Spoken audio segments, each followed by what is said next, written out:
सस्ती करो, गरीब आदमी का भी कोई सोचो, कोई बिजली सस्ती करो, कोई तेल सस्ता करो। वो किहड़ी तरक्की करते पे हो तुसी? वो तुसी तो लैके बह गए हो साडे मुल्क नूं। सर बड़ी टेक्निकल बातें की हैं 3 सालों में, इन्हें बिल्कुल समझ नहीं आई। अज सर देसी गल्लां करनियां ਜਿਹੜੀਆਂ ਇਹਨਾਂ ਨੂੰ ਸਮਝ ਵੀ ਆਣ।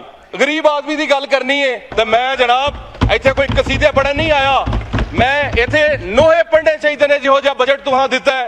गरीब आदमी का कोई एक रिलीफ मैनू विखा दिओ, जे तनख्वाह दे उत्ते टैक्स की छूट दी जे तो भी 1,80,000 तो उत्ते उत्ते मैनू दसो किहड़ा गरीब आदमी 1,80,000 तनख्वाह लैंदा है? हर पासे करप्शन की अखीर कीती है तो मुल्क ने तरक्की करनी है। मुल्क नूं तुसां डिफॉल्ट तो बचा लिया, वो इत्थे हर बंदा वैसे ही डिफॉल्ट होया पिया है। वो बंदियां दे इत्थे इलाज हो गए ने, तुसां ठीक इलाज कर दिता अवाम दा। मेहरबानी करो साडी जान छड्डो, सानू जेड़ा तुहाडी होर हुकूमत नहीं चाहिदी। खुदा दा नाम मनो, साडी जान छड्डो, किते तुर जाओ। ए गरीब आदमी दे वोट लैके ते आए कोई नहीं, ते यकीन करो अपनी महफिलां जांदे ने कि अगली बारी भी असां वोट लैके कोई नहीं आना, सैन जी आ जाओ। आरिफ साहब सर गुजराले दी गल यहाँ इंग्लिश में बोले या उर्दू में बोले, ये सर यकीन करें आपके रूल्स हैं, रूल्स के मुताबिक मूली गालियां नूं इहदी समझ बिल्कुल ठीक आ रही है। इन्हां नूं ना अंग्रेजी दी आनी है ना उर्दू दी आनी कि अभी तक भी वजीर आजम आज जो तकरीर करके गए उन्होंने कहा है मुझे एड़ियां रगड़ने दे, चश्मा यहीं से निकलेगा। सर अब तक तो निकल आना चाहिए था, पता नहीं ये चश्मा कब निकलना है। अब तो इनकी लेटने लूटने से पता नहीं निकले तो निकले, एड़ियां रगड़ने से नहीं निकलता। तो मेहरबानी कोई आटा चीनी क्यों सस्ता करो, मैनू फाइनेंस बिल च विखाओ कि जेड़ा कोई गरीब आदमी कारोबार करदा है ओनू पैरा फोर्स छड्डी ने ओदे उत्ते, कदी ओदियां छाबड़ियां चुक के लै जांदी है, कदी ओदियां रेड़ियां उल्टा देंदी है, कदी जनाब ओदे जो है वो इनक्रोचमेंट दे चक्कर दे अंदर ओदियां दुकानां डेग देंदी है। गरीब आदमी किथे जावे?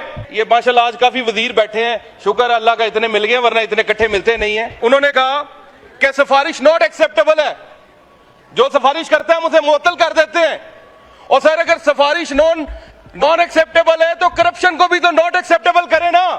अल्लाह के नामों के नीचे खड़ा होकर कहता हूं ऑडिट का भी एफबीआर में रेट है, असेसमेंट का भी रेट है, रिफंड का भी रेट है, स्टॉक टेकिंग का भी रेट है। मैं खुद कारोबार करता हूं, अल्लाह की कसम पहले जो था वो काम करवा लेते थे और पैसे देते थे, अभी जब का मैं एमएनए बन गया हूं अब कहते हैं पहले पैसे दो फिर काम करेंगे। ये हालात है सर।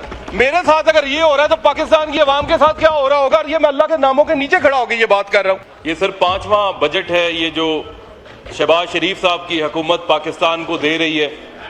ये कोई पहला दूसरा बजट नहीं है कि अभी तक भी वजीर आजम आज जो तकरीर करके गए उन्होंने कहा है मुझे एड़ियां रगड़ने दे, चश्मा यहीं से निकलेगा। सर अब तक तो निकल आना चाहिए था, पता नहीं ये चश्मा कब निकलना है। अब तो इनकी लेटने लूटने से पता नहीं निकले तो निकले, एड़ियां रगड़ने से नहीं निकलता।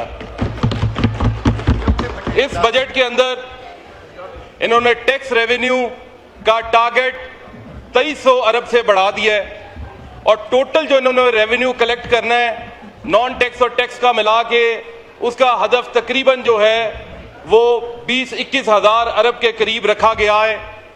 कोई भी ऐसी चीज नहीं बताई गई कि हम कोई इंडस्ट्री को रिलीफ दे के, कोई कारोबारों को मजीद जो है जो बंद है उन्हें चला के या अपनी टैक्स बेस ब्रॉडन करके जो है वो टैक्स कलेक्ट करेंगे। पिछले 2 सालों से इंडस्ट्री को ये लॉलीपॉप दे रहे हैं कि हम बिजली सस्ती कर रहे हैं, अभी फोन कॉल भी मिलाते हैं।